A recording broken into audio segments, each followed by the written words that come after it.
Morning students, हम properties पढ़ रहे थे कोलाइडल सॉल्यूशन की, जिसमें हमने टिंडल इफेक्ट, ब्राउनियन मोशन, ये सब हम पढ़ चुके थे। आज नेक्स्ट हम पढ़ेंगे colligative properties. Colligative properties second chapter में आपने पढ़ी है, जो फर्स्ट चैप्टर था आपका सॉल्यूशन, उसमें आपने पढ़ी है, ठीक है। अब colligative properties number of particles पे डिपेंड करती है। किस पे डिपेंड करती है? नंबर ऑफ पार्टिकल्स पे, आपने ऐसा पढ़ा है। और नंबर ऑफ पार्टिकल्स ज्यादा होंगे तो कोलिगेटिव प्रॉपर्टीज की वैल्यू भी ज्यादा आएगी, अगर नंबर ऑफ पार्टिकल्स कम होंगे तो कोलिगेटिव प्रॉपर्टीज की जो वैल्यू है वो कम आएगी। तो अगर हम कोलाइडल सॉल्यूशन की बात करें, as colloidal particles are bigger aggregates, therefore the number of particles in a colloidal solution are lesser than those of the true solutions. और अगर हम कंपेयर करें कोलाइडल और ट्रू सॉल्यूशंस की, तो कोलाइडल के जो पार्टिकल्स हैं वो बड़े होते हैं, लार्ज इन साइज होते हैं as compare to true solutions. तो नंबर ऑफ पार्टिकल्स किसमें ज्यादा होंगे? ट्रू सॉल्यूशन में ज्यादा होता है। अगर हमने सेम वॉल्यूम लिया है दोनों का, तो ट्रू सॉल्यूशन के जो होगा उसमें नंबर ऑफ पार्टिकल्स ज्यादा होंगे बजाय कोलाइडल के।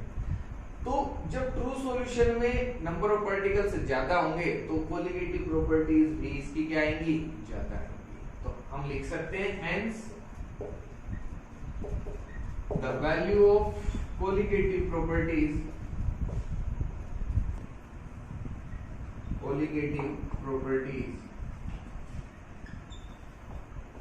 for colloidal solution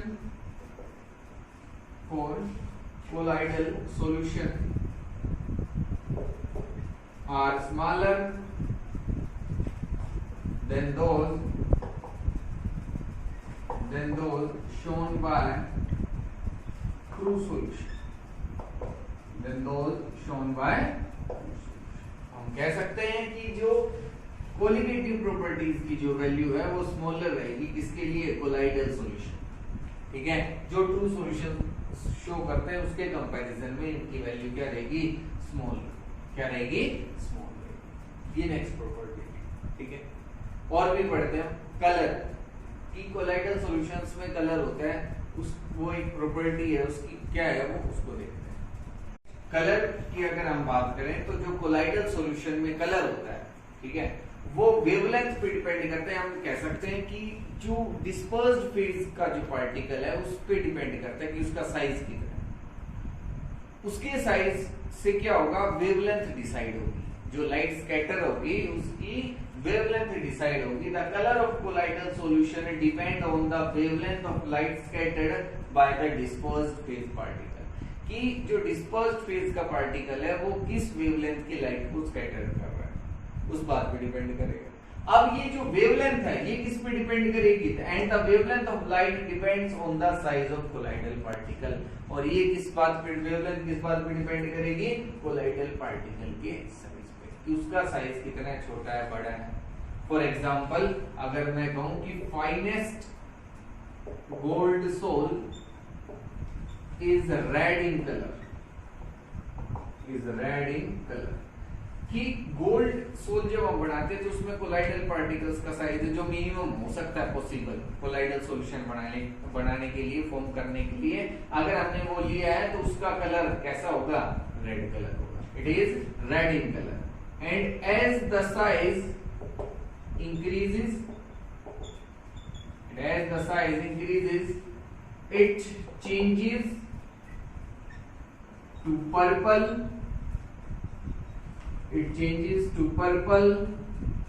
then blue, and finally golden, कि जो फाइनेस्ट गोल्ड सोल होगी उसका कलर तो रेड होगा, और जैसे हम साइज इंक्रीज करते जाएंगे तो उससे अगर साइज थोड़ा सा इंक्रीज किया तो पर्पल, और भी इंक्रीज कर दिया तो ब्लू, और भी हम इंक्रीज करते जा रहे हैं तो लास्ट में कैसा कलर हो जाएगा? गोल्डन ही कलर हो जाएगा।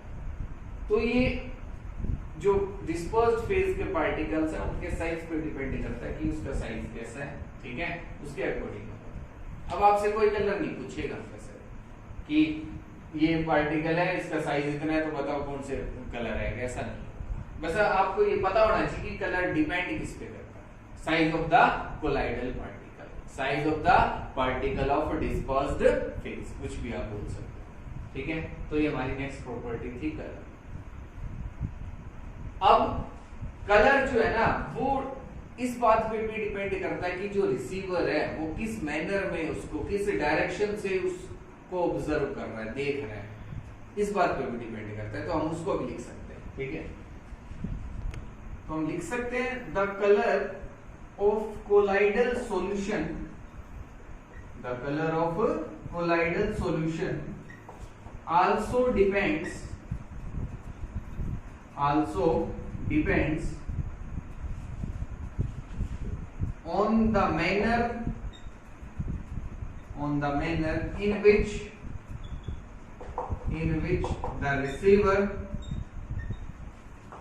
the receiver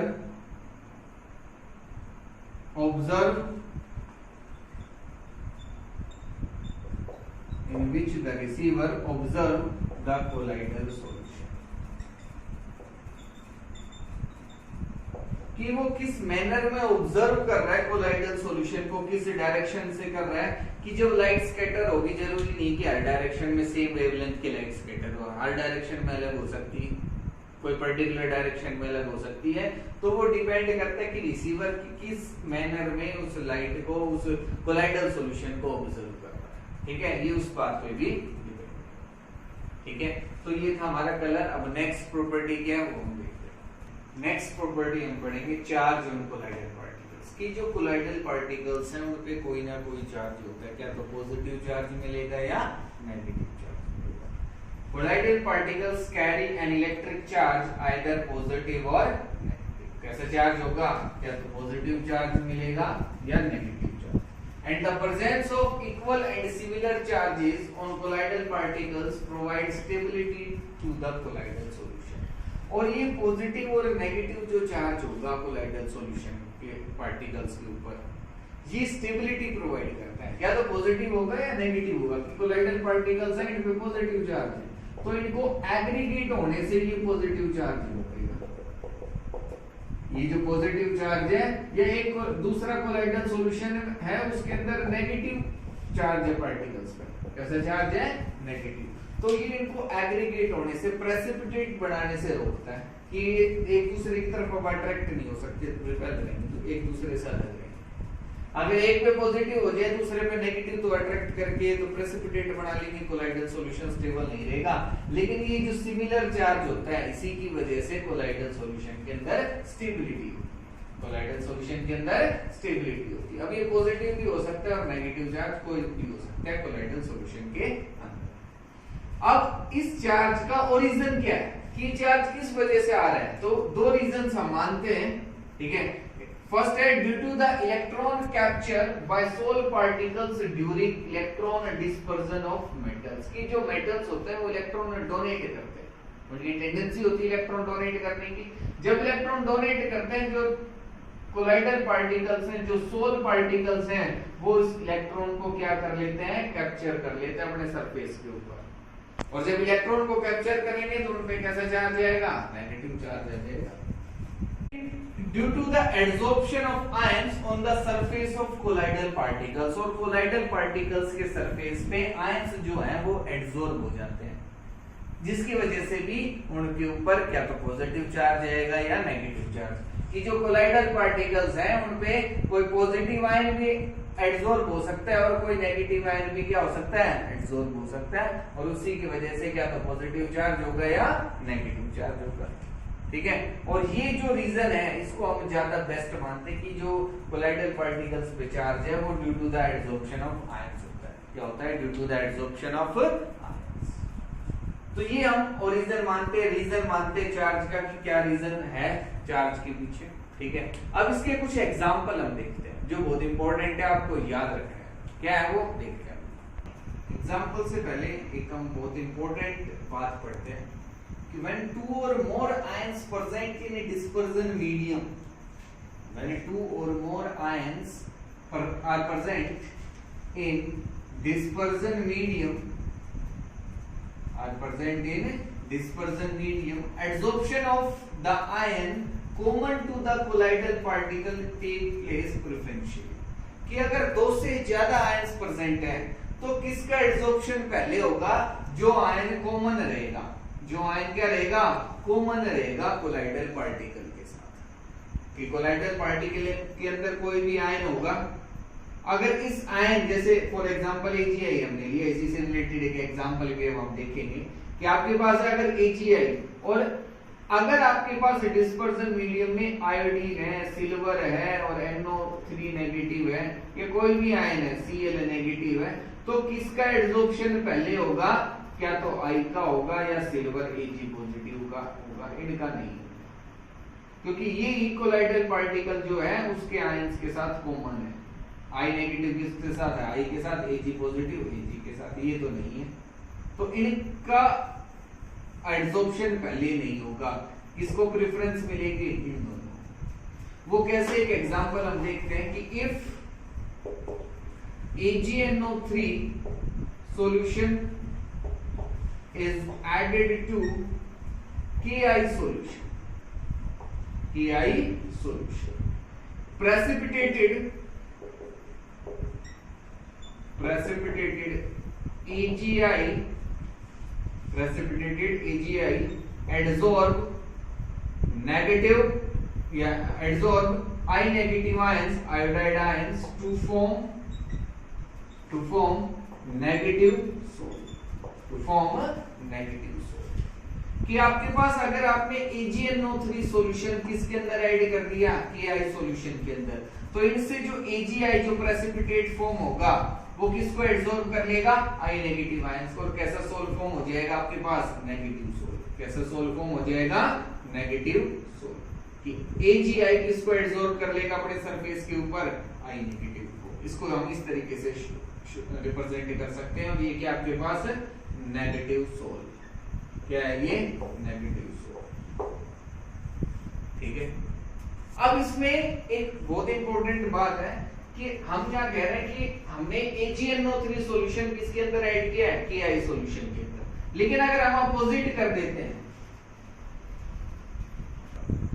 if we add Ki solution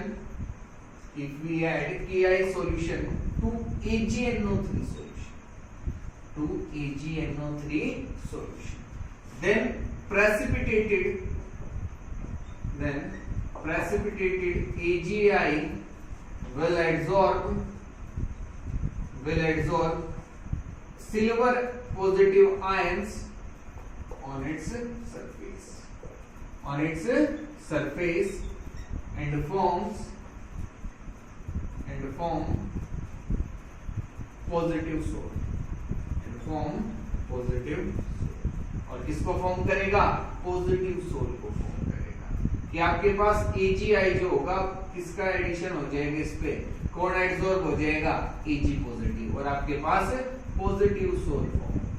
कैसे सोल फॉर्म हो जाएगी, पॉजिटिव सोल।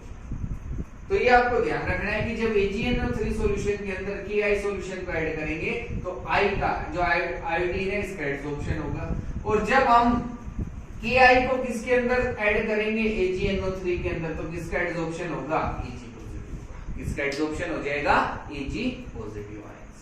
ठीक है, एक एग्जांपल हम और देखते हैं, सही क्या है। नेक्स्ट एग्जांपल अगर हम देखें तो आपके पास है FeCl, कि जब FeCl3 को हम हॉट वाटर में ऐड करेंगे तो क्या होगा, positive charged sol form, positive sol जो है वो फॉर्म हो जाएगी। क्यों, क्योंकि FeCl3 को जब H2O के साथ करवाएंगे तो क्या बनेगा, फेरिक हाइड्रोक्साइड, क्या फॉर्म होगा, फेरिक ऑक्साइड फॉर्म। तो फेरिक ऑक्साइड का ये फॉर्मूला होता है। अब इस पे किसका एब्सॉर्प्शन हो जाएगा, Fe3 पॉजिटिव आयंस का, इसका एब्सॉर्प्शन हो जाएगा Fe3 पॉजिटिव आयंस का, और आपके पास पॉजिटिव सोल।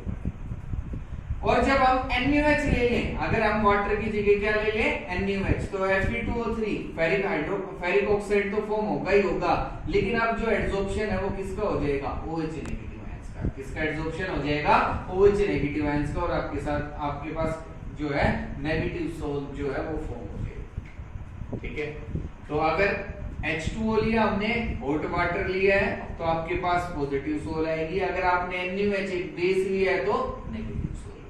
तो ये कुछ एग्जांपल्स आपको याद रखने हैं, इंपॉर्टेंट है, पता होने चाहिए आपको कि कब पॉजिटिव सोल फॉर्म होगी, कब नेगेटिव सोल फॉर्म होगी। अब देखो इसी से रिलेटेड अब आगे इसी में एक और टॉपिक पढ़ेंगे डबल लेयर का, कि हम कह रहे हैं कि एजीआई जो है, जो प्रेसिपिटेट हुआ है, इस पे क्या तो आई नेगेटिव एडसॉर्ब हो जाएगा या एजी पॉजिटिव एडसॉर्ब हो जाएगा। अब ये जो नेगेटिव चार्ज है, देखो हम AgNO3 सॉल्यूशन के अंदर क्या ऐड कर रहे थे, Ki ऐड कर रहे थे, क्या ऐड कर रहे थे, Ki। तो ये K पॉजिटिव भी तो है, तो ये नेगेटिव और पॉजिटिव के एक दूसरे को अट्रैक्ट नहीं करेंगे, ये तो सॉल्यूशन के अंदर ही। तो इस नेगेटिव के बाहर क्या आ जाएगा, एक पॉजिटिव की लेयर आएगी। यहाँ जब पॉजिटिव है तो इसके बाहर किसकी लेयर आएगी, नेगेटिव की लेयर आएगी। अब ये लेयर क्या है, इसको क्या बोलते हैं, इनके बीच में कितना पोटेंशियल होगा, क्या उसको बोलेंगे, उसके बारे में हम पढ़ेंगे, काफी इंपॉर्टेंट है वो भी।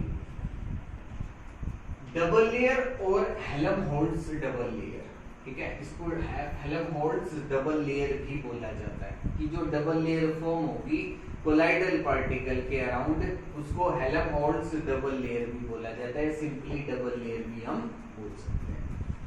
कि आपका जो कोलाइडल पार्टिकल है उस पे हम कह रहे हैं नेगेटिव आयंस एडसॉर्ब हो रहे हैं, या आपके पास पॉजिटिव चार्ज जो है, या पॉजिटिव आयंस जो है वो एडसॉर्ब हो रहे हैं। अब ये जो नेगेटिव आयन है ये किसको एडसॉर्ब करेगा, पॉजिटिव आयंस को, और ये किसको एडसॉर्ब करेगा, नेगेटिव आयंस को। ये जो पॉजिटिव आयन है ये नेगेटिव आयन को अट्रैक्ट करेगा, और ये जो नेगेटिव आयन है वो किसको अट्रैक्ट करेगा, पॉजिटिव आयन को। इसको हम बोलते हैं डबल लेयर। ये आपके पास क्या है, डबल लेयर। आयंस की दो लेयर होगी तो इसको डबल लेयर बोल रहे हैं। क्या है आपके पास, डबल लेयर, ठीक है। तो इसको हम कह सकते हैं the layer of two oppositely charged ions around the colloidal particle is known as Helmholtz electrical double layer। Helmholtz electrical double layer, इसको क्या बोला जाता है, Helmholtz electrical double layer या Helmholtz double layer। The layer of oppositely charged ions around the colloidal particle is known as Helmholtz double layer। इसको हम क्या कहेंगे, Helmholtz double layer। अब ये कैसे है, ये दो टाइप की हो सकती है, इसको हमने दो तरीके से क्लासिफाई किया, कि आपके पास ये कोलाइडल पार्टिकल है और इसके बाहर जो है वो नेगेटिव आयंस जो है वो एडसॉर्ब हो गए, नेगेटिव आयंस आई नेगेटिव जो है वो एडसॉर्ब हो गए, ठीक है। और इस नेगेटिव आयन के बाहर कौन से अट्रैक्ट होंगे, पॉजिटिव, तो Ag पॉजिटिव जो है वो अट्रैक्ट हो जाएगा, Ag पॉजिटिव।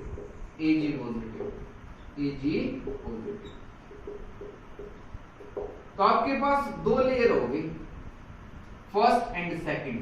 फर्स्ट लेयर को हम बोलते हैं फिक्स्ड लेयर, इसको क्या बोला जाता है, फिक्स्ड लेयर। और इसको हम बोलते हैं डिफ्यूज्ड लेयर, क्या बोलते हैं, डिफ्यूज्ड लेयर। और मोबाइल लेयर भी बोला जाता है, क्या बोला जाता है, मोबाइल लेयर। ये फिक्स्ड लेयर है, फर्स्ट जो लेयर होगी, जो कोलाइडल पार्टिकल, ये आपके पास कोलाइडल पार्टिकल है, ये आपके पास क्या है, कोलाइडल पार्टिकल। तो जो कोलाइडल पार्टिकल के सरफेस पे जो फर्स्ट लेयर जो होगी वो फिक्स्ड लेयर कहलाती है, और सेकंड लेयर को हम डिफ्यूज लेयर या मोबाइल लेयर बोलते हैं, ठीक है। तो ये हेल्महोल्ट्ज डबल लेयर, ये क्या आपके पास दोनों, Helmholtz double layer, Helmholtz double layer, ठीक है। अब इन लेयर्स के बीच में एक पोटेंशियल होता है जिसको हम जीटा पोटेंशियल बोलते हैं, क्या बोलते हैं, जीटा पोटेंशियल। क्या है वो हम देखते हैं, हम पढ़ेंगे जीटा पोटेंशियल और इलेक्ट्रोकाइनेटिक पोटेंशियल, कि इन लेयर्स के बीच में जो डिफरेंस होता है पोटेंशियल का, उसको क्या बोला जाता है, zeta potential and electrokinetic potential, कुछ भी हम बोल सकते हैं, ठीक है। तो इसको कैसे हम लिखेंगे, the potential difference between the fixed layer and diffused layer of opposite charges is known as zeta potential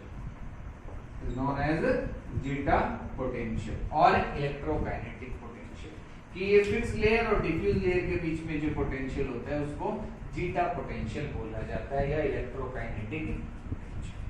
ये टर्म्स कई बार एग्जाम में आते हैं कि हेल्महोल्ट्ज डबल लेयर को डिफाइन करो, क्या होती है हेल्महोल्ट्ज डबल लेयर। तो उसको हम कहेंगे कि the combination of two layers of opposite charge around the colloidal particle is known as Helmholtz double layer। Zeta potential भी पूछ लेता है कि जीटा पोटेंशियल क्या है, तो आप बता सकते हो जीटा पोटेंशियल क्या है।